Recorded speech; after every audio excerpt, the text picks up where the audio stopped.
আসসালামু আলাইকুম। আমি নিয়ামতুল্লাহ। আমি aviation.com.bd এর airlines and airport ground operation foundation প্রথম ব্যাচের স্টুডেন্ট। তো আমার এই কোর্সটা করার মূল উদ্দেশ্য হচ্ছে আমি একজন ব্যবসায়ী মানুষ। তো আমি আসলে জানতে চাচ্ছিলাম যে একজন প্যাসেঞ্জার যখন আমি টিকিট কেটে দেই, এয়ারপোর্ট পর্যন্ত সে কি প্রসিডিউর মধ্যে দিয়ে যায়। তো এই জিনিসটা জানার মধ্য থেকে আমার এখানে আসা। আসার পরে আমি আমার যে আশা নিয়ে আসছি আলহামদুলিল্লাহ এর থেকে আমি অনেক বেশি কিছু পাইছি। যেমন এখানে আসার পরে আমি বুঝলাম যে এমন অনেক বেসিক আছে যেটা আমি জানি না। এরপরে আপনার এয়ারপোর্টে এমন কাজ আছে যেটা আসলে আমরা যারা বিজনেসে আছি বা ট্রাভেল রিলেটেডে আছি আমাদের ধারণার বাইরে।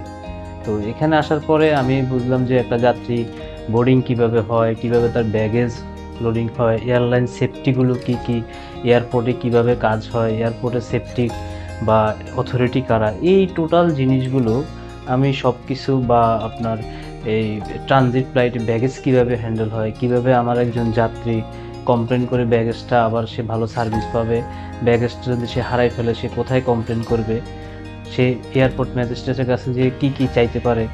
তো এই টোটাল জিনিসগুলা আমি এখানে আসার পরে হচ্ছে আমার এই কনসেপ্টটা ক্লিয়ার হয়েছে। তো থ্যাঙ্কস হারুন স্যারকে এবং aviation.com.bd-কে। এখানে আসার পরে আমার শুরুতে আমি যেভাবে শুরু করছিলাম শেষের দিকে এসে আমি আমার তফাৎটা বুঝতে পারছি। আমার শুরুতে আমার কি স্কিল ছিল, এখন আমার কি স্কিল ইনক্রিজ হয়েছে। ধন্যবাদ। আসসালামু আলাইকুম।